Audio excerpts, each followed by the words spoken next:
Yes, thank you for your time. Well, una sasabihin ko, tapos na ang Senate Flix. Back to work na tayo. So, in the next few weeks ay ilalatag na namin yung mga LEDAC bills na dapat matapos. At lalatag na rin namin yung mga preparations natin for the impeachment on July 6. Tuloy-tuloy yung aming coordination with our intelligence clusters, enforcement agencies. We started the preparation for yung physical preparation for the impeachment. We met with the PNP, the AFP, MMDA, Pasay LGU, Patinika, and other enforcement agencies. So in the next few weeks, we will focus also on the bill. So we will request the senators to already proceed with their hearings, na basa na yung mga members ng committees, na elect na rin yung mga chairman at vice chairman ng committees, so they can already proceed with conducting a hearing para pagpasok natin tuloy-tuloy na yung mga discussions ng LEDAC bills and also other bills na priority measures ng ating mga senators. Yes, ma'am. Pwedeng tumalon na sa impeachment. Go ahead. Yeah. Okay lang. Sige.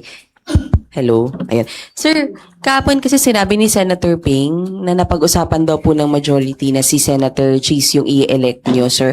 How did you go about this decision? I don't want to preempt yung presiding officer discussion. Pag-uusapan pa yan ng mga senators. At under the rules, it's the Senate President who will preside unless the Senate will decide otherwise. No?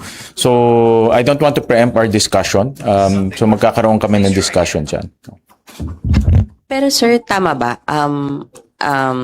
You are okay if ever yun yung maging decision ng majority na si Senator Cheese ang mag-preside? Kaya pag-uusapan muna. Pag-uusapan. I cannot preempt kung ano yung magiging discussion. But kayo, sir, you want to preside? We will discuss. No, we will discuss. But right now, as it stands in the rules, I will preside. Ito yung naging answer. Kasi there are reports na parang yun yung naging usapan kay Senator Cheese kaya siya lumipat sa kampo po ninyo. Well, i-discuss namin, no, as pag-uusapan niya ng mga senators. No? So again, I don't want to preempt the discussion, but we will have that discussion soon. Yung sa amendments or yung impeachment rules, wala nang problema doon. Kahit was approved na during dun sa 12 lang yung quorum na being questioned at test report. Walang question doon. No? Walang question doon. Kasi may quorum naman eh. No? In fact, during that time, may quorum tayo and there's already established precedents na in the past, there are 8 instances wherein 12 senators lang ang determine ng quorum.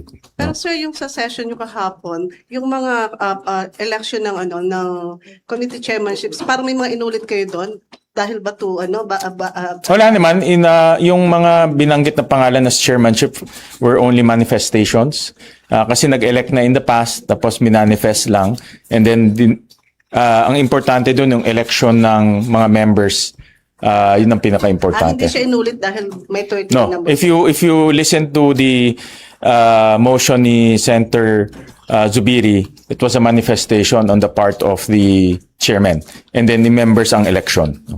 Sir, since may pending question before the Supreme Court, hindi kayo na mabother na later on kung magkaroon ng adverse ruling, will that affect? Wala naman TRO. If the Supreme Court thinks that there is irreparable damage, mag-issue yan ng TRO. So wala naman TRO na in-issue. So in the absence of a TRO, tuloy-tuloy lang trabaho. Pero I mean, in the, sir, na magkaroon ng decision ng Supreme Court, tapos the decision will affect the impeachment proceeding dahil nga based dun sa kung mag-iba kayo ng presiding officer based on that 12 member na court.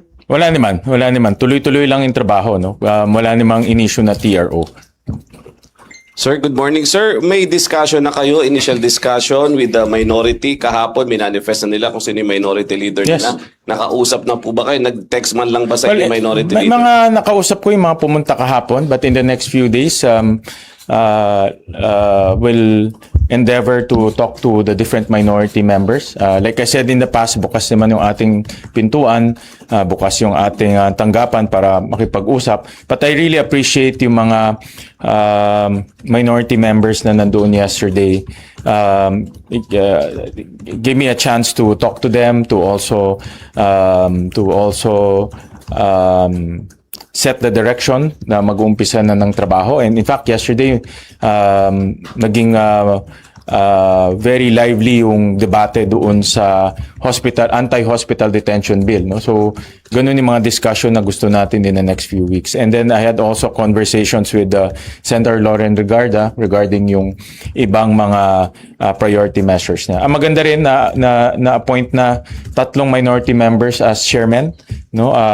Si Senator Bongo as chairman of the Sports and Youth Committee, si Senator Mark Villar, chairman ng very important banking committee, one of the most important committees in the Senate. And then si Senator Camille Villar was appointed also sa government corporations. Importante rin yan. As we all know, kailangan rin na yung mga government corporations accountable rin sa kanilang responsibilities. No? Sir, dun sa issue ng quorum, ng conviction threshold, mas dumarami yung nagsasabi na baka dapat ibaba dahil hindi na nga 24 yung within the jurisdictional Well, my power. opinion, it's malinaw ang constitution, no? 3/4 of all members. So that's is 16. So in my opinion, we have to follow the constitution, no? And sorry, 2/3. Correction, 2/3 of all members, no? Very clear ang constitution dyan. Pero pag-uusapan nyo yan, sir. Is the Senate Impeachment Court open to probably a motion para ibaba ang threshold? Well, I cannot predict kung anong mga I cannot predict kung ano yung mga issues na lalabas doon, but as far as I'm concerned, I will uphold what is written in the Constitution. Sir, sorry, sa segue lang ako sa the Senate was under attack. Kahapon ng DOJ nag-press con, sabi po ni Secretary Vida, the Senate was not under attack. Kayo po, ano ang I have to tingin read niyo the doon? final report, no? Ano ba yung context nung kanyang statement na yun? Alam ko very sensitive yung issue na yan, so I would read the final report. I'm not very sure kung yung statement na yan is out of a partial report or out of their discussion, but it's important for me na makita na yung final report. No? I've discussed this with members of the OSAHA, nag-meeting na kami. Very sensitive topic yan sa kanila, no? Kasi sila directly involved. So I don't want to discuss anything beyond what is coming out of that official report, in fairness to OSAA, no? And in fairness to the people involved rin. Sir, up to what extent will the Senate cooperate with DOJ, with NBI? Kasi sabi po ng DOJ, papapanagutin yung mga tumulong daw kay Senator De La Rosa to escape the Senate. Ang pinaka-importante sa akin, dapat independent at impartial investigation. No? That's the most important. That's why sabi ko, kasama dapat sa investigation ang Senado. No? Kasi nga, dito nangyari at involve yung mga personnel ng Senado. But having said that, it has to be impartial. No? At kung merong mga personalities na nagkamali o personalities na merong direct involvement dito sa nangyari, then kailangan may accountability. No? So we will exact accountability as well. But having said that, no, I need to read the final report para alam natin yung personalities involved. Sir, Cooperating. Yes, we will Sir, be cooperating. pushing it further, sir, yung issue nung sa threshold. We understand, sir, na gusto nyo masunod yung sa Constitution. Pero, sir, kasi yung ngayon may issue ng warm bodies na available during the impeachment trial. So, are you in any way open to discussing, sir, na ibaba talaga yung threshold? Kasi, sorry, sir, pero may possibility pa kasi We cannot preempt kung anong sasabihin ng prosecution. We cannot also preempt kung anong sasabihin ng ibang mga senators. I can only state my opinion, no, on the matter. That even if lower yung number ng warm bodies, you will adhere to 2/3 of 24? Ako, at least my opinion, no. I don't know with the others. Hindi ko pa sila nakakausap on that matter, no. Sir, isa na lang. Sir, gaano kahalaga na makausap niyo sa Senator Alan Cayetano para sa inyong Senate presidency, knowing na siya yung pinalitan niyo at para sa mas united na Well, ginawa ko kahapon, I reached out to all of the members, including the minority members on the floor. Kinausap ko si Senator Marcoleta, Senator Amy Marcos, Senator Lauren Legarda, Senator Pia. We had a very long discussion. Si Senator Bongo, yesterday, kausap ko rin siya. And that's why nga na-elect siya kaagad as chairman of the Youth and Sports Committee, no? Because yun naman yung kanyang advocacy. So, yan naman ang gusto natin, no? Makabalik sa trabaho. And even si Senator Joel yesterday, very clear naman yung kanyang direction is to go back to work. In fact, siya yung pinaka-productive yesterday on the floor, no? Sponsoring bills, sponsoring resolutions, and yan talaga ang trabaho namin, no? We have to go back to our normal programming. you plan to reach out to Senator? Yes, I plan to reach out to all, no, to all. After I've talked to Senator Camille Villar yesterday, we talked also. Kaya rin na-appoint siya as chairman of the Government Corporations Committee, which is a very important committee dahil we're also looking at implementing the optimization bill and kasama doon ang GOCCs. Do you see the need for a caucus, especially dahil malapit na Yes, dadating rin tayo dan. In fact, we will have an all-senator caucus before the impeachment. Sen, Sir, di pa nagko-congratulate si Kamanan. Okay? Personally, wala pa, no? Wala pa naman, but yung mga ibang senators like si Senator Lauren, nag-usap kami kahapon at maganda naman usapan namin. To that, sir? Wag na natin lagyan. Sen Win, may mga lilipat pa bang mga ibang senador papunta po sa majority? Sino-sino po kaya? I cannot preempt rin kung ano yung kanilang magiging decision. But one thing for sure, sa mga nakausap ko, even in the minority, they want to go back to work, no? And si Senator Camille Villar, isa siya sa mga gusto nang to buckle down to work. But sir, what do you make of the absence pa rin ng ilang minority senators kahapon sa session, sa special session? Sorry, galing ako gym eh. Yeah, uhaw na uhaw ako. Hindi ako nakainom. Para mawala yung stress. Oo. What's the question again? Yung absence sir nila kahapon. Well, I don't want to put any meaning to that. Even before the special session, nanawagan tayo na dumalo yung ating mga kasamahan dahil marami tayong mga importanteng measures na pag-uusapan doon. I'm very happy yesterday na yung CA, no, na-approve yung 85 na DFA personnel and 5 generals. In fact, yung 85 was pahabol yun. No, I have to thank si Senator Ping Lacson kasi siya talaga nag-push yun. Yung original na direction was the 5 generals, but si Senator Ping Lacson pinush na yun, malagay sa agenda kasi ang DFA, kung hindi mako-confirm mga ambassadors natin at ibang mga DFA personnel, hindi magkakaroon tayo ng representation sa ibang bansa. Yung iba naman hindi ma-promote, no? So na-stall yung promotions tsaka na-stall yung mga diplomats natin sa iba't ibang embahada, no? So I thank Senator Lacson for making sure that those 85 DFA personnels were confirmed, no? SP, with your election po kahapon, what do you think should happen with sa pending petition po nila Senator Alan questioning the June 3 session?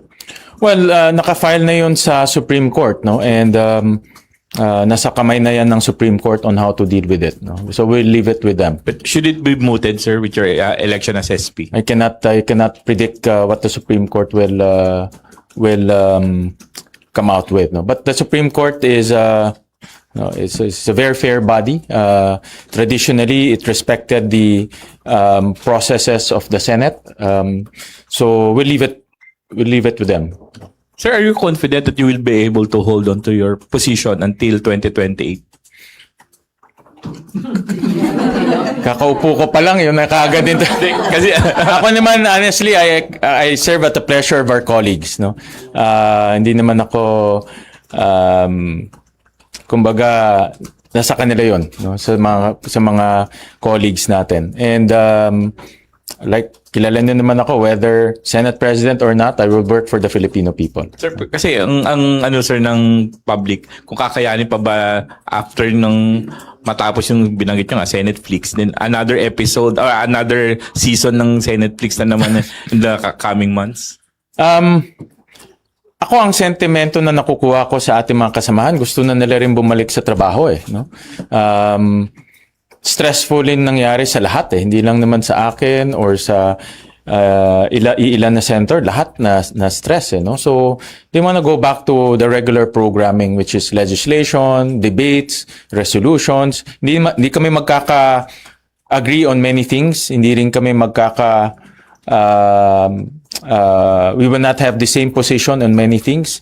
Pero ang position namin is certain na lahat kami gusto namin magtrabaho na. Hindi man kami mag-agree on certain bills and resolutions, but at least napagdebatihan natin at napag-usapan natin. No? At kung maaprubahan, mas maganda. Kung hindi, then that's legislation Legislation is hindi lahat ng gusto mo nakukuha rin no? So at least napag-uusapan, napagdedebatihan. Sir, will the committees be able to hold hearings during Yes, the break? they can. Kahit na wala pa po yung ibang Ang quorum members is only one. No? So mayroon silang isang senator, pwede na silang mag-hold ng hearings. Kahit wala pa pong assignment ng yung mga minority members. Pwede na sila mag-hold ng hearings. They can get information, they can conduct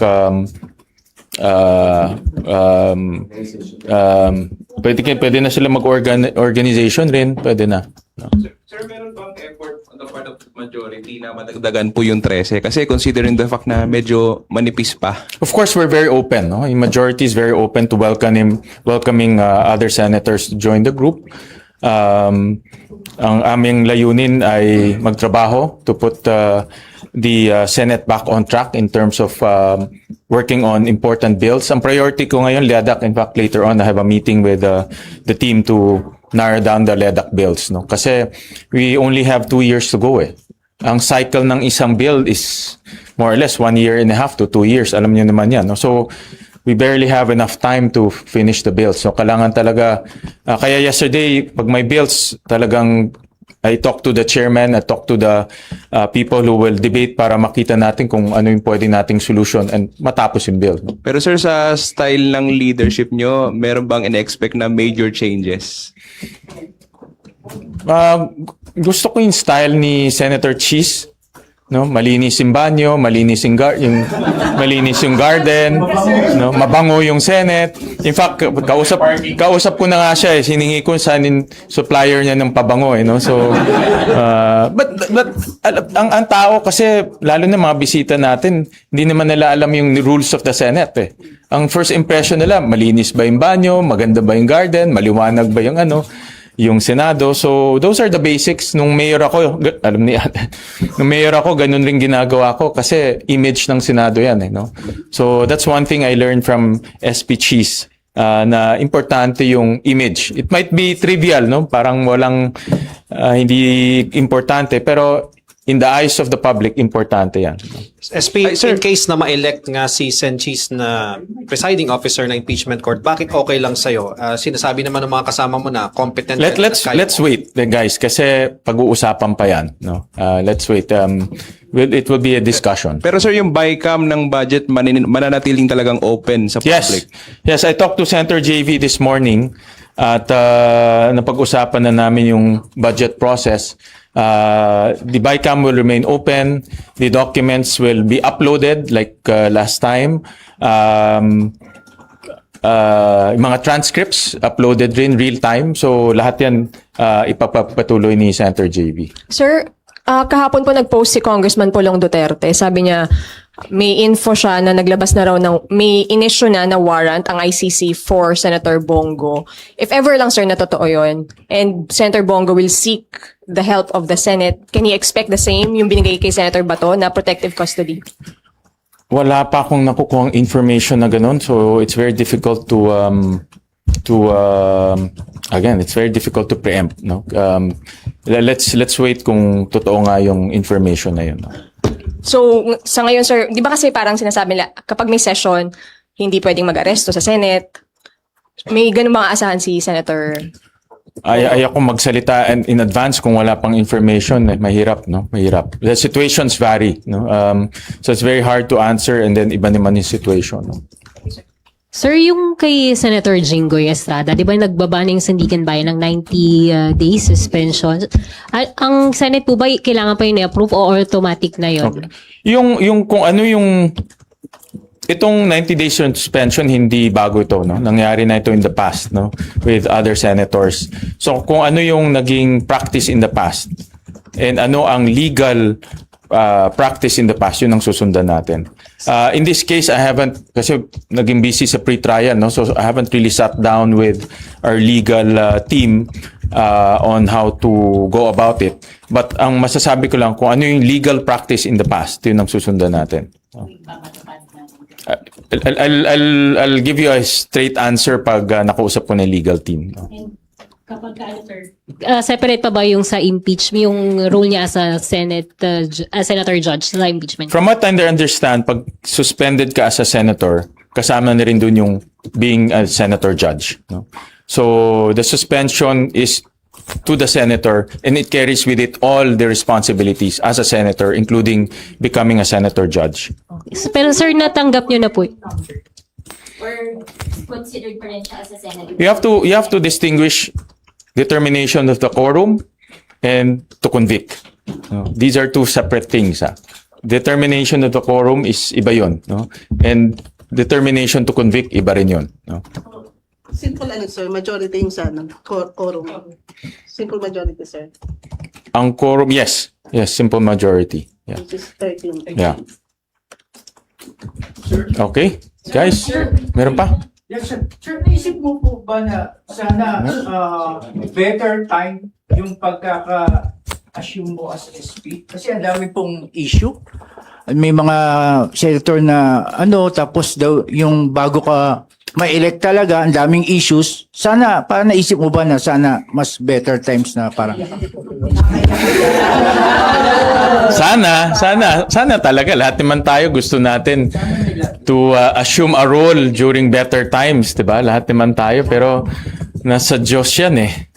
No, ito yung time na ibinigay sa akin ng Diyos eh. So I just have to accept His will. No, so I wish it was a better time, a more harmonious, a more less stressful, but that wasn't the time given to me. So I just have to accept that. No? Heightened security alert pa rin po. Yes. Kapag mag-conduct po ng hearings ang committees, paano po ang magiging protocol? They will have to submit the guest list ahead of time, and then sa OSAA para alam ng OSAA sino yung mga resource persons ng iba't ibang committees. Okay naman eh. I monitor the process. Okay naman. Very smooth naman yung ganun. So we will request the chairman or the COMSEC, the committee secretaries, to submit the guest list ahead of time, no, para maabangan sa ano. But we will also, ang plano namin ni Sergeant at Arms is every end of the week, tomorrow actually, we'll have a security briefing with the PNP and other agencies para malaman namin yung status for the next week. No? So we'll take this week by week. Sir, more... Ngayon walang visitors po ng... Wala muna, except kung merong written request, no? Kagaya sa pre-trial, yung mga, in fairness sa mga senators, they sent us a list of names na gusto nilang pumasok, no? So I appreciate the senators for cooperating with the protocols, no? More on the impeachment lang. How are you preparing logistically, sir? Yes. Part of the and That is the biggest challenge, the logistics portion, kasi maliit ang Senado eh. Ang pinaka problema natin dito, space, no? That is the biggest problem. Ang prosecution, gusto nila may sarili silang huddle room, may sarili silang media room, meron silang sariling staff. Ang defense, ganun rin. Of course, yung senators, may sarili ring mga requirements. So it's very difficult. And then under the Constitution, dapat open pa to the public. So that's another security hazard. So we need to make do with our limited space. Kaya hingi nga ako ng pag-unawa sa inyo na yung movements will be very difficult, the space will be very difficult, but we'll try our best to accommodate everyone. No? Ang importante naman, safe, maayos, at orderly conduct ng impeachment. So magkano nilalang budget, sir, for this? Sorry? How much are we allotting? Wala pa kaming final number, but not so much, no? Kasi dito lang naman yung gaganapin. Ang nakikita ko lang added cost dyan will be probably additional security or and food, parang kanya-kanyang dala eh. Alam ko eh, kanya-kanyang dala, no? So not so much kasi ang maganda yung venue dito eh. So hindi naman magiging magastos 'yun. Bakit po muna yung Kinausap for the impeachment preps ay AFP, PNP. Kasi may Marines tayo dito. We have a Marine contingent. We have 20 plus Marine contingent here. So dapat coordinated. No? So kahapon, if may nagpicture yata kahapon. So hindi lang naman Marines, andun ng MMDA, Pasay LGU, NICA, PNP, AFP, sino pa ba? BFP, Fire. No? So marami sila. Yun nga, sir. Bakit security forces, sir, yung kinausap nyo for impeachment preps? Well, we have to admit that the personalities involved are political entities or political personalities. So we have to make sure na covered ang security aspect nitong impeachment proceedings, no. And like I said, very limited in space. Ang constraint kasi dito space eh, no. So inuna na namin i-meet itong logistics and security aspects. Isa na lang, pwede pa comment lang sa sinabi ni Senator Ping Lacson na umabot daw ng 700 million yung nalustay in the past weeks. Dahil doon sa mga nangyaring kaguluhan, walang nag-boycott sa session, walang hearings, and paano nyo po babawiin yung lost time and yung Well, kinumpute namin ang budget ng Senado per day is about 24 million, no? Almost 25 million, no? Just to operate the Senate. The Senate is a big institution. We have 2,000 people, may isang building tayo. So if you count those days, those are the days na naging unproductive, no? Kaya nasabi ko nga in one of our press cons na sayang yung pera na ibinibayad ng tao sa sweldo, sa kuryente. So babawiin naman natin yan in the next few days, no? So we'll back down to work, no? Sir, kung hindi na Senate Flix, ano nang episode tayo ngayon? Anong season? Back to work season. Sir, ano po yung magiging agenda nung Hindi back to school, back to work. agenda ng caucus before the impeachment, sir? Yes? Ano lang po yung magiging agenda ng all members caucus before the impeachment? Marami. Yung security, yung schedule, yung outcome ng pre-trial conference. Yung pre-trial conference kasi we narrow down also the time. So gaano kahaba, no? So and then it will narrow down also the day itself, kung sinong testigo ang ipepresenta, anong ebidensya ipepresenta. So lahat yan on a per day nakalatag na yan, no? So we will discuss that with the senators. Do you also see it as a way para ma-ensure that all's well after the dispute? Yung caucus na yun. Yes, what do you mean? All's well. Na okay na po lahat yung mga senators after the dispute. Yeah, I like I said, no, lahat naman ay sa mga nakakausap po, generally the senators just want to go back to work. And itong impeachment is part of our responsibilities under the Constitution. So it's part of our work, no. SP, Kaya sir. magiging dalawa yung trabaho namin, impeachment and legislation. Kanina pa kayo. The SP, yung parking ng senators, bakit sarado? Interestingly, bakit po hindi pinapasokan? Yung sa likod kasi walang x-ray machines, tsaka walang metal detector, no? So pinag-aaralan pa how to secure that entry. Unlike dito sa harap, may x-ray machines, may metal detector, at merong registration ng guest, no? Sa likod, wala eh. So, we're studying, OSA is studying kung how to secure that area. So, for now, close siya. Tinitignan namin kung kayang maglagay ng mga metal detectors and x-ray para lahat ng dumadaan doon. Meron ding dadaan din sa same security protocols. In other, marami kami napuntahan na halls of parliament. Napaka-strict. Kahit na Speaker of the House or Leader of the Parliament dumadaan sa security protocols, no? So because marami tayong pinag-uusapan na very sensitive, no? So dapat lahat dumadaan sa the same security protocols. Meron na ba kasing concern? Kasi ang nagpa-park lang naman ho doon senators and siguro ilang chief of staff. Oo. Meron bang concern na pwedeng magdala ng baril or any contraband? Well, pinag-aaralan namin how to secure all ingress and ingress. No, pinapag-aralan natin. Dapat pagpasok ng building safe regardless kung sino ang papasok. No? And then sir, yung sa report nga ng DOJ na the Senate was not under attack noong May 13, binalak ko kasi nung during the Cayetano Senate presidency, binalak nila mag-hold ng hearings, magkaroon ng investigation ng sarili ang Senate. Magkakaroon po ba ngayon? And may necessity ba Hindi for namin that? napag-usapan but based sa mga kausap kong senators, mas maganda iiwan na lang sa DOJ dahil independent, no? So we cannot investigate ourselves, no? So in the next few days we'll coordinate with the DOJ on that report, no? Wala. How would you describe your leadership style as a senator? We've heard about consensus building, about being straight, discipline.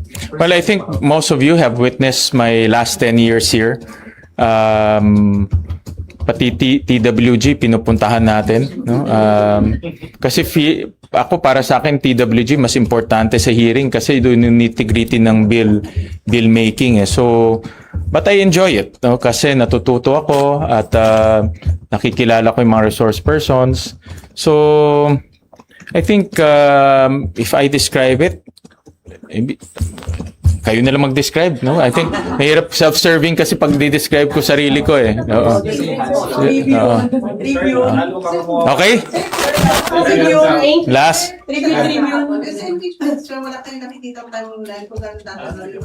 Wala pa. We'll wait for the pre-trial conference. Will there be appointment of officials like manager? Will there be... We'll be discussing that. Wala pa. Last, si May Tribune. pag-uusap po ba within the majority to file a motion to the Sandigan Bayan to lift the suspension of Senator Jinggoy because Senator Lacson over the weekend mentioned that he cited the pronouncement of Ombudsman Boying Rimulyan na at least 9 senators are at risk to be subjected to a probe. So sabi niya, it could possibly derail the impeachment if lahat yon ay masususpend. Those are just parang if I'm not mistaken, statements, hypothetical scenarios and statements. So mahirap mag-react to those type of comments kung hindi pa naman nangyayari. But And we cannot file to the Sandigan because we're not a party of interest. No? It's between the respondent and also the state. No? Kami hindi kami kasali doon. Okay, sir. So walang effort to file a motion? Wala. Okay. Thank you, All sir. right? Thank you.